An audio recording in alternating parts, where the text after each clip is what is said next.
Welcome, Frank. Thank you for joining. Thank you. Thank you very much for having me. Love to have you. I mean, your work is absolutely phenomenal and your story is behind the work. I mean, you got the dream job, if I could call it that, or dream life. Let's put it that way instead of job, because when you're doing something you love, it's not a job. Am I right? No, it's yeah, I often get told that exactly that. You've got the dream life, you've got the dream job. But yeah, of course it's amazing. Like I get to live some of the wildest adventures. And I could not have imagined that when I was younger. But it also comes at a cost. And that's usually the flip side that people don't really see. But yeah, it's amazing.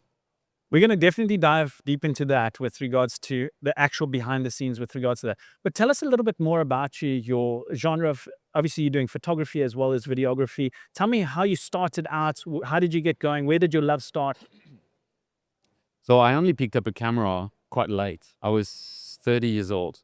Um, but basically what happened is that I grew up near Paris. I was born in France, and I didn't really watch much TV when I was a kid, except when Jacques Cousteau was on. So that was for those who don't know, it's an oceanic explorer. It's the guy with the red beanie. And yeah, so he was a massive inspiration.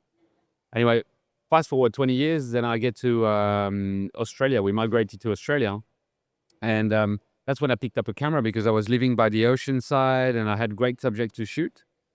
And after that, I soon met a guy on a surf trip, which had started a collective of photographers called the Frothers Gallery. And this gallery was specializing in ocean imagery.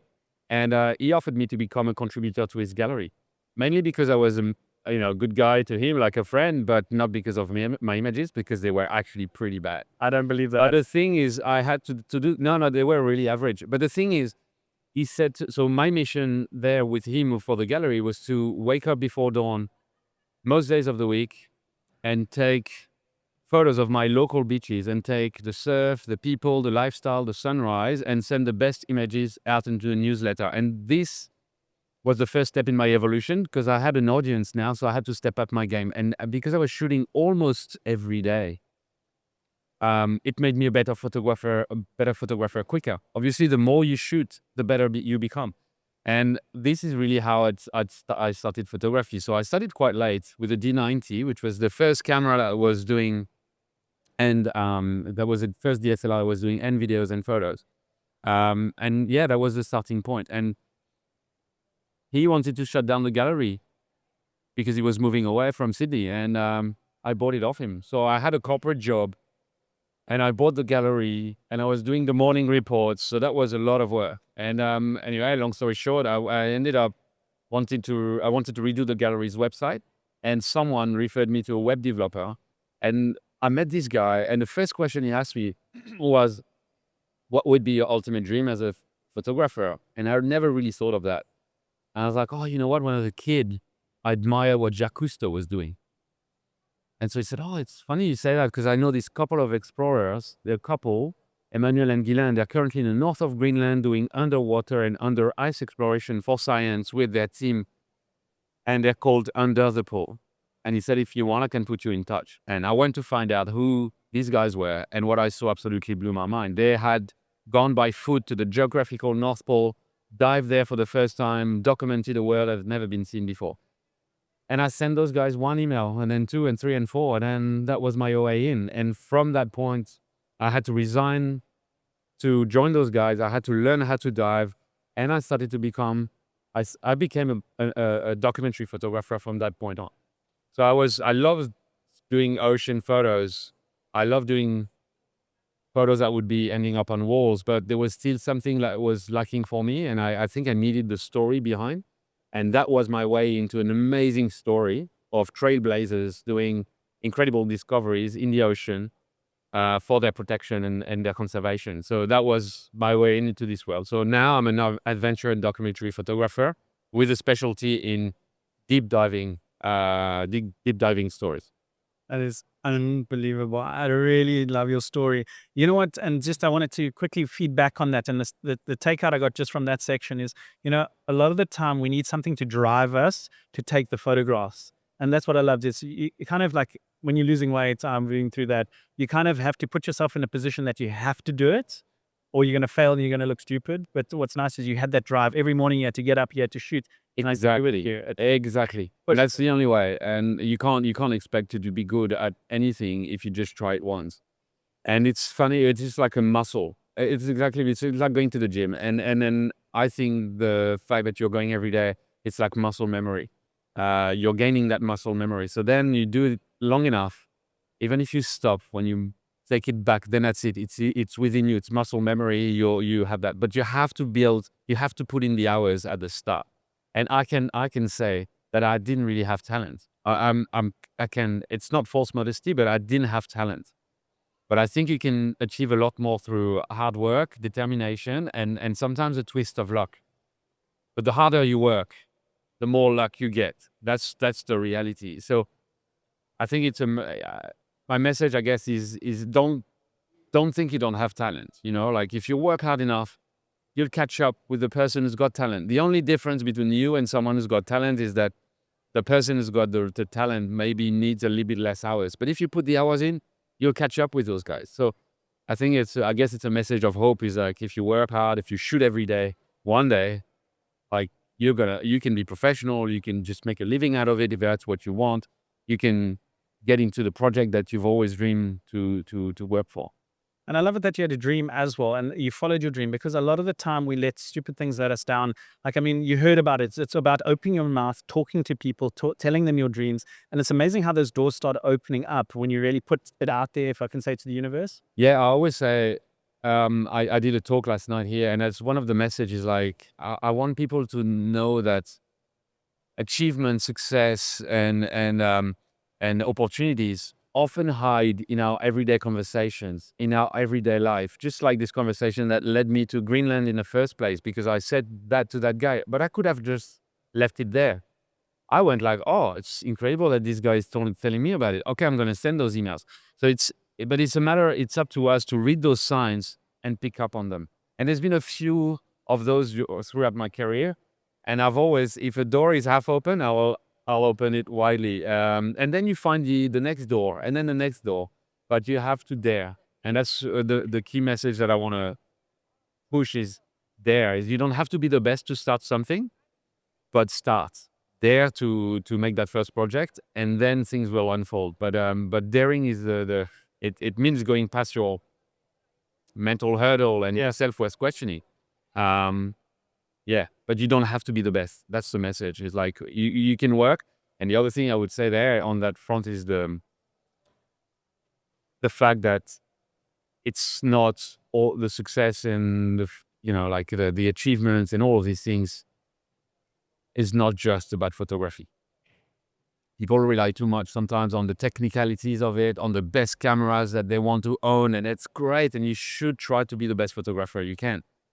But it's about who you are, the values you carry, how you behave with people, how you make people want to work with you. And I think this is probably as important, if not more important, than being the best photographer. Let's get your Instagram on. Let me get that out first. So give us your social handles for the audiences. So Instagram is Franck, Franck, and Gazzola. So Franck Gazzola, but the Frank is CK. Matt, you have to go and see his work. It's absolutely phenomenal. Now, we're going to get onto the gear a little bit later, but I mean, you're doing right now, you're on expeditions, you're working, I saw, with Rolex. I mean, that's some top brands and that kind of thing. Tell me, how is it on those expeditions? How So yes, so I started with this project called Under the Pole 10 years ago, and I've been their official photographer for the last 10 years, like to the day, really. And basically, we're on board an expedition ship. It's usually about 15 people with 13 beds, and we basically explore the oceans around the world at depths that are often never explored before, and sometimes in very unforgiving places on the planet. Our specialty is in polar diving, so we have this expertise where we can actually go and dive in very, very cold places, and we go at depths that, like I said, never explored before. We study basically the twilight zone, and the twilight zone is roughly between 30 to 150 meters. They've done deeper than that sometimes, but basically this zone is widely unknown because it is too shallow for submersibles when you've got the means to have some, but it's also way too deep for conventional diving. So as a result, we know nothing about this zone. It's there, it's not very far, but we know nothing. So every time we go down there, we discover new things. So that's the work we do. And my work is to document the expedition, but I have to document from the sky to topside to the life on board to what we find deep underwater. So that's how my documentaries basically require everything. I can do science, I can do, yeah, portraits because we need portraits. I can do establishing shots with drone. I can do, then I need to do macro stuff because some of the stuff we're studying. So I have to be able to do all of those things. I can obviously underwater, landscape, like I need to touch on all those different styles of photography. And I cannot really be specialized into one. So being a jack of all trades and a master of none is exactly where the mastery lies in my world, which is great because then you have to be curious and explore a lot of style and genres. So now tell me the gear you're using. You obviously have to have the best gear. So you got the Nikon gear. What gear are you currently shooting on now with? So my main, I'd say the day to day, I would use the Z6 Mark II and the Z7 Mark II, just because of the form factor and just the ease of use. Now, underwater and also for when I can, I use the Z9. Z9 is a beast because I do basically, especially underwater, I constantly switch from stills to motion. The work that I do outside of the expedition, I mainly use a Z9 because I often do, now half of my work is video. So I can do both with the Z9 is just the same, it's a beast. But underwater, the thing with the Z9 is that the battery life is so good that it can sustain those dives, because when we go very deep and we stay longer, when we stay long at depth, we have very long decompression. Yeah. So our dives are not like a 40 minutes dive when you use normal tanks, and you go shallow. Our dives are anywhere between 3 to 5 hours. Wow. So I need to have batteries that actually can last that long. And reality is that usually it's my Ninja, my monitor, that dies before my Z9. But yeah, I use mainly Z9, Z6 Mark II, Z7 Mark II. And as far as lenses are concerned, I have to go super wide because I work a lot in confined space in a tight environment like a boat. But I can be shooting a polar bear from the boat to somewhere, or some animals or some wildlife. So I'm using the 180 to 600. Okay. And if I have to have one backpack, I usually go 14 to 24. Yeah. I use a 24 to 120. Okay. Yeah. Which is an incredible lens. I've used that a lot in mountaineering because it allows me to not change lens. And then I would use the 180 to 600. So in one backpack, I can have the two small bullet, the two Z6 or Z7, the long lens, the 600, and the 14 and the 24 to 105. And in one backpack, I basically have wide to super tight. And if I'm not tight enough with the 600, I can always prop into the sensor a little bit if I have to. So this is why I think this gear is amazing.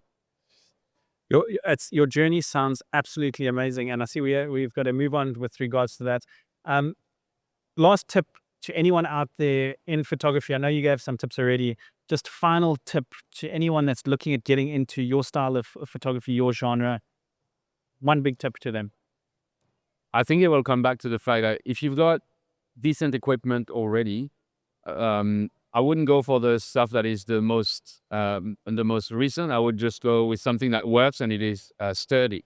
That's the first thing. So you don't have to be the best, the ultimate, but have something sturdy, and that works. And the second, because usually when you do adventure, you're very remote. You cannot get replacement parts. So make sure that whatever you buy is sturdy. And I can tell you, being on expeditions for a long, long time, I've never had issues with my Nikon bodies and lenses. The only issues I've had is me dropping them on the floor, and that has nothing to do with the camera. It has to do with me.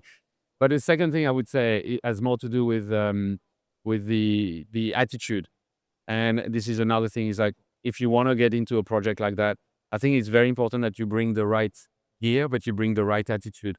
Because in adventure projects like I do, you share everything with the people around you for 24/7. You live in a confined space, and whether it's on a boat or in a tent or on the side of a mountain, you're gonna live some very vulnerable moments. You're gonna maybe endure some life-threatening situations, and at that point, it will come down to what kind of person you really are, not how technically good your photos can be. So I think this is an important thing. Is like bring the best gear you can and you can afford, but make sure your attitude is there as well.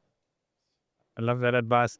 Definitely, we need to get you on another podcast because I've got so many questions for you. It's been so amazing. Give your Instagram handle one more time, just for the viewers out. So it's Franck, Franck Gazzola. That's mine. And then under the pole. So under the pole Pole is the expedition that I've been documenting for the last 10 years.